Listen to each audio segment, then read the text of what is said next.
जब हम छोटे थे तो मनोरंजन का सबसे बड़ा साधन टीवी हुआ करता था। मैं 90s और साल 2000 के शुरुआती वर्षों की बात कर रही हूँ।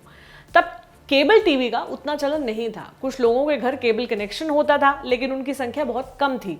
ये भी तो मानते थे ना कि अगर केबल टीवी लग गया तो बच्चे पढ़ नहीं पाएंगे। खैर, ज्यादातर घरों में दूरदर्शन ही आता था। हफ्ते में 2 या 3 बार गानों से जुड़े हुए प्रोग्राम्स भी आते थे। साल 2000 के बाद मैंने इन प्रोग्राम्स में एक गाना कई बार सुना, मोहब्बत ए फिल्म का टाइटल ट्रैक, जिसकी एक लाइन बड़ी फेमस हुई, इतनी कि आप अभी भी उसे टिकटॉक वीडियो में या फिर यूट्यूब वगैरह में अलग से चंक के तौर पर देख सकते हैं। वो लाइन थी, चुटकी भर सिंदूर से तुम अब तो मांग मेरी भर दो। माने इसमें लड़की लड़के से शादी करने की बात कह रही है। जाहिर है, हिंदू परंपरा के मुताबिक अगर शादी होती है तो कई सारे रीति रिवाज फॉलो किए जाते हैं। शादी करवाने के दौरान उनमें से एक लड़की की मांग में सिंदूर भरना भी होता है। इस सिंदूर को लेकर समय समय पर बहस छिड़ती है। कोई कहता है कि शादीशुदा लड़कियों को हमेशा मांग में सिंदूर भरकर रहना चाहिए, नहीं भरना अशुभ होता है। तो कोई इसका विरोध करता है, ये कहते हुए कि एक पुरुषवादी या पितृसत्तात्मक समाज का सिंबल है। ये बहस ऐसी है जिसका कोई अंत नहीं है। लेकिन इन्हीं सबके बीच समय समय पर कई सारी वेबसाइट्स और यूट्यूब चैनल्स ऐसी स्टोरीज और वीडियोस डालते हैं जो सिंदूर के तथाकथित महत्व को बताते हैं। कुछ में तो ये तक दावा किया जाता है कि वैज्ञानिक तौर पर भी ये साबित हो चुका है कि सिंदूर लगाने से हेल्थ रिलेटेड फायदे होते हैं। तो आज के शो की बड़ी खबर में हम इन्हीं दावों और उनकी हकीकतों को खंगालने की कोशिश करेंगे। डिटेल में बात करेंगे आज सिंदूर पर। नमस्ते, मेरा नाम प्रतीक्षा है और आप देख रहे हैं दी ऑर्डिनरी शो। आज सुबह मेरी नजर 2 आर्टिकल्स पर पड़ी। पहले आर्टिकल में एक ज्योतिष ने सिंदूर लगाने के तरीके पर बात की थी। कहा था कि पति की लंबी उम्र के लिए पत्नियों को बीच से मांग निकालकर सिंदूर लगाना चाहिए, इससे पति की अकाल मृत्यु नहीं होती। दूसरा, मांग प्रॉपर सिंदूर से भरी होनी चाहिए, ऐसा नहीं कि एक टीका भर लगा लिया जाए या फिर मांग भरने के बाद उसे बालों से छिपा लिया जाए। ज्योतिष ने सीधे तौर पर कहा कि आजकल औरतें फैशन के चक्कर में अलग अलग तरीकों से सिंदूर लगाती हैं। दूसरे आर्टिकल में यह दावा किया गया कि सिंदूर लगाने से महिलाओं की हेल्थ पर सकारात्मक प्रभाव पड़ता है। बाकायदा कुछ वैज्ञानिक कारणों की लिस्ट भी डाली गई। दावा किया गया कि सिंदूर लगाने से अनिद्रा माने नींद आने की दिक्कत, सिरदर्द, याददाश्त का कमजोर होना, मन की अशांति जैसी सारी दिक्कतें दूर हो जाती है। ये भी कहा गया कि चेहरे पर झुर्रियां नहीं आती, ब्लड प्रेशर भी कंट्रोल में रहता है, चिड़चिड़ापन भी कम होता है और तनाव भी कम होता है। ये दोनों आर्टिकल्स पढ़ने के बाद मैंने यूट्यूब खोला। उसमें सर्च बॉक्स पर मैंने हिंदी में लिखा सिंदूर लगाने के फायदे।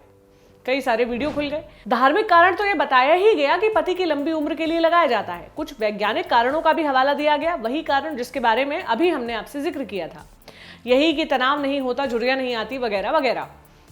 लेकिन इन सारे तथाकथित वैज्ञानिक दावों का सच जानना भी जरूरी था। इसलिए फिर हमने गूगल पर जाकर छानबीन की। हेल्थ से जुड़ी एक वेबसाइट में भी ये बात कही गई कि मांग में सिंदूर भरने से तनाव और घबराहट कम करने में मदद मिलती है। और भी कई सारे आर्टिकल्स में इसी से मिलता जुलता दावा किया गया। हालांकि कहीं पर भी एक प्रॉपर स्टडी का हवाला नहीं दिया गया। इसलिए हमारे साथी नीरज ने बात की डॉक्टर सौरभ सिंह से। ये एक आयुर्वेदिक डॉक्टर हैं। उन्होंने बताया कि सिंदूर लगाने से हेल्थ रिलेटेड फायदे वाली जो भी बातें कही गई हैं वो ना तो पूरी सच है और ना ही पूरी झूठ। पुराने समय में जिस तरीके को अपनाकर सिंदूर बनाया जाता था वो सिंदूर काफी हद तक फायदेमंद था, लेकिन आज जिस तरह से बनता है वो फायदा कम और नुकसान ज्यादा करता है। सुनिए क्या बताया डॉक्टर सौरभ सिंह ने। ढंग से देखा जाए तो 50% सच्चाई है, 50% ये झूठ है। क्योंकि अब जो हमें सिंदूर और कुमकुम प्राप्त हो रहा है वो नेचुरल है नहीं। जो पहले हम आयुर्वेद बताता है, एक रस सिंदूर हुआ करता था जिसके अंदर पारद मरकरी डाला जाता था। अगर आप नेट पे अगर सर्च भी करें तो उसमें यह दिखाता है कि सिंदूर की प्रिपरेशन में मरकरी की यूज होता है। अगर सिंदूर में मरकरी का यूज होएगा तो उसकी कॉस्टिंग बहुत ज्यादा बढ़ जाएगी और वो इतना सस्ता अवेलेबल नहीं हो पाएगा। तो वो जो हमें मिल रहा है, सिंदूर मिल रहा है, वो ओरिजिनल सिंदूर नहीं है।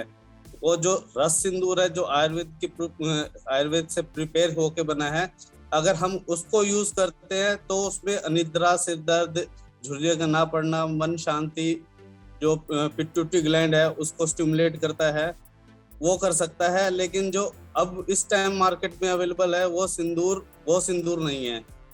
जो हम पहले प्राचीन काल में यूज करते थे और जो यूट्यूबर वगैरह बताते हैं कि इसके ये फायदे हैं, वो सिंदूर और इस सिंदूर में दोनों में डिफरेंस है। डॉक्टर सौरभ बताते हैं कि पुराने समय में जो सिंदूर बनता था उसमें मर्क्यूरी माने पारा का इस्तेमाल होता था, जिसमें काफी ज्यादा मेडिसिन वाले गुण होते हैं। इस वजह से उसके इस्तेमाल से कई सारे फायदे होते हैं।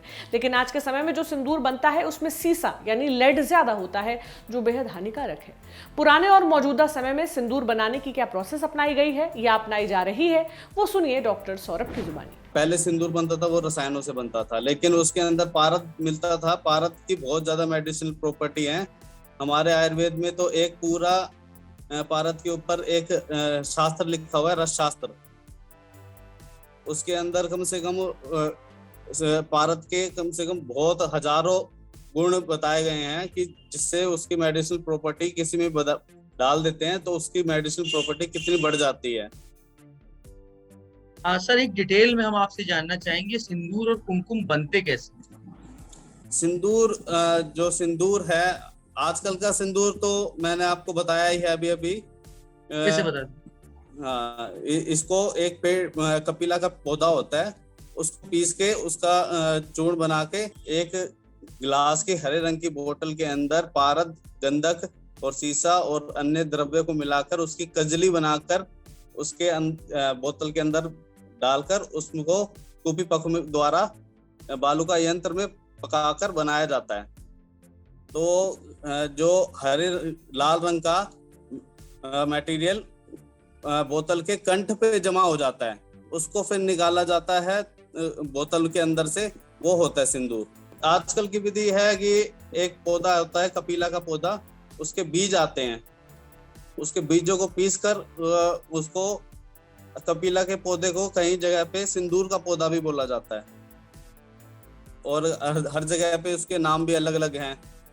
हमारे यहाँ पे कपिला बोला जाता है आयुर्वेद में, उसको कहीं पे कुछ और भी बोला जाता है।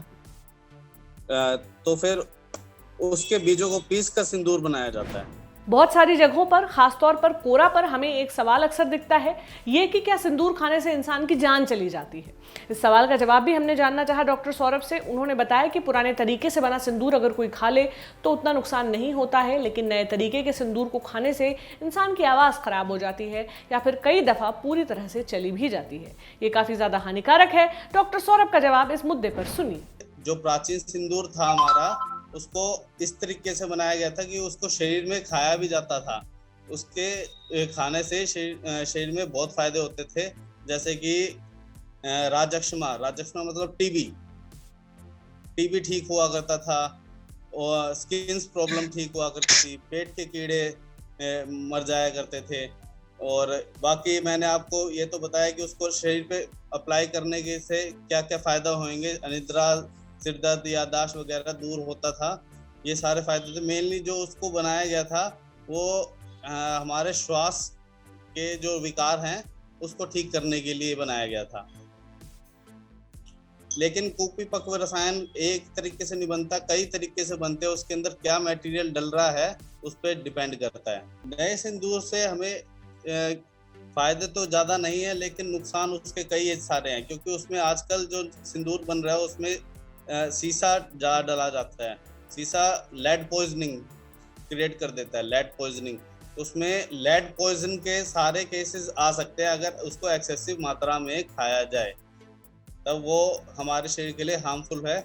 अगर थोड़ी मात्रा में खाया जाए तो इतना हार्मफुल नहीं होगा, लेकिन हाँ वो कहीं ना कहीं लेड अपना काम जरूर दिखाएगा। होर्सनेस ऑफ वॉइस का परमानेंट डैमेज होना ये जरूर हो सकता है। द इंडियन एक्सप्रेस की एक रिपोर्ट के मुताबिक साल 2017 में American journal of public health में एक स्टडी पब्लिश हुई थी, जिसमें रिसर्चर्स ने कॉस्मेटिक्स के कुछ प्रोडक्ट्स यूएस से कलेक्ट किए थे तो कुछ इंडिया से। पता चला था कि यूएस से कलेक्ट किए हुए प्रोडक्ट्स में 83% सैंपल्स में हर 1 ग्राम पाउडर में 1 माइक्रोग्राम लेड मिला हुआ था। वहीं भारत से कलेक्ट किए गए कुल सैंपल्स में से 78% सैंपल्स का ये हाल था। इन सैंपल्स में सिंदूर भी शामिल था। स्टडी की को-ऑथर डेरेक शेंडल ने कहा था, लेड का कोई भी सेफ लेवल नहीं है, इसलिए हम ऐसा मानते हैं कि यूएस में सिंदूर पाउडर को न तो बेचा जाए न ही उसे यहाँ लाया जाए, तब तक तो बिल्कुल नहीं जब तक वो लेड फ्री न रहे। लेड वाले सिंदूर के माने मौजूदा तरीके से बन रहे सिंदूर को लगाने पर किस तरह के नुकसान हो सकते हैं, ये हमें बताया डर्मेटोलॉजिस्ट ने। सुनिए उन्होंने क्या कहा। सिंदूर जो है, बहुत बार जो उसको हम इंग्लिश में वर्मिलियन भी बोलते हैं, it actually consist of mercury and lead, all these are very heavy metals. तो बहुत सारे पेशेंट्स रहते हैं, बहुत लोगों को एलर्जी रहती है इससे, बहुत लोगों को सूट नहीं करता, तो उस वजह से उनको काफी एलर्जिक कॉन्टैक्ट डर्मेटाइटिस वगैरह का भी सामना करना पड़ा हुआ है। और बाजार में कई ऐसे प्रोडक्ट्स अवेलेबल हैं जो मर्क्यूरी फ्री हैं स्पेशली। तो मर्क्यूरी जो है यूजुअली सारे के सारे केमिकल कॉस्मेटिक प्रोडक्ट्स में पाया ही जाता है ये केमिकल। एंड जिन लोगों को इससे एलर्जी रहती है उनको काफी रैशेस हो सकते हैं, उनको एरिथेमा यानी रेडनेस आ सकती है, खुजलाहट आ सकती है, ब्लिस्टर्स आ सकते हैं। तो इसके लिए डॉक्टर्स फिर पूरी तरीके से हमारे पास जब पेशेंट आते हैं तो हम उनका इलाज करते हैं, 3-4 दिन 5 दिन तक उनको मेडिसिन वगैरह देनी पड़ती है।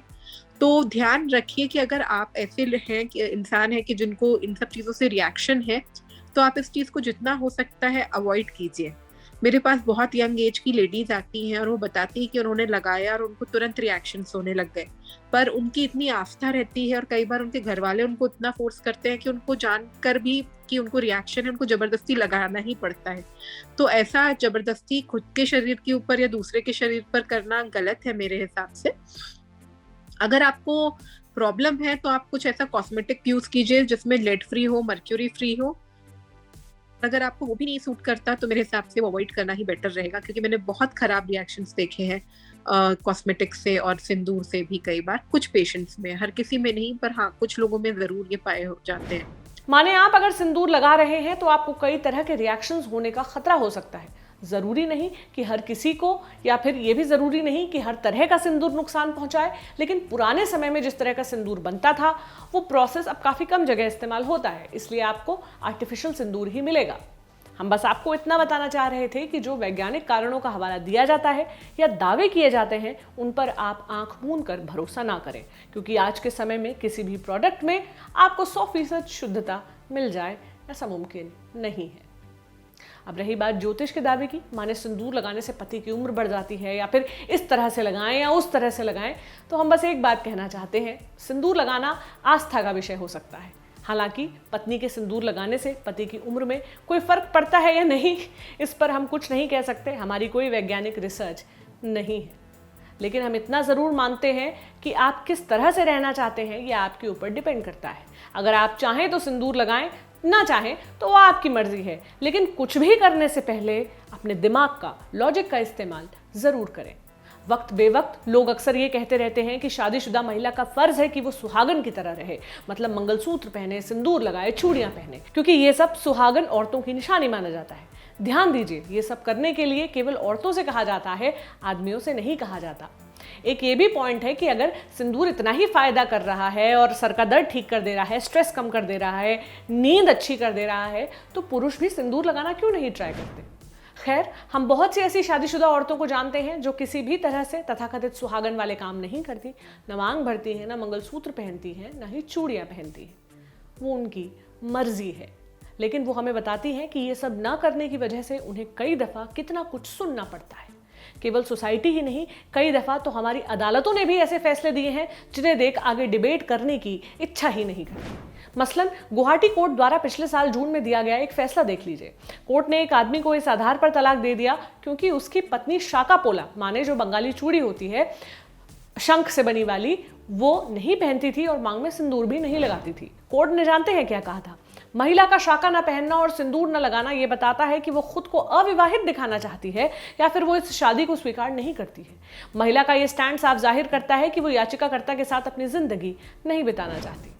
जबकि फैमिली कोर्ट ने पहले याचिकाकर्ता की तलाक की अपील को खारिज करते हुए ये कहा था कि महिला की तरफ से पति पर किसी तरह की क्रूरता नहीं पाई गई। इसी फैसले को याचिकाकर्ता ने हाई कोर्ट में चुनौती दी थी। खैर, अब सिंदूर पर बात चली है तो इसके सिनेमाकरण पर भी थोड़ी चर्चा कर ही ली जाए, क्योंकि काफ़ी कुछ ट्रेंड में लाने का क्रेडिट सिनेमा या टीवी सीरियल्स को भी जाता है। सिंदूर को फिल्मों में कुछ इस तरह से प्रोजेक्ट किया जाता है कि अगर किसी महिला की मांग सूनी हो तो वो दुखी होगी, फिर हीरो आएगा, उसकी मांग में मुट्ठी भर सिंदूर रख देगा और हीरोइन की तथाकथित दुखी जिंदगी खुशहाल हो जाएगी। फिल्मों में हीरो के हाथ से सिंदूर की डिब्बी गिरती है और डिब्बी का सिंदूर सीधा हीरोइन की मांग में जाकर भर जाता है।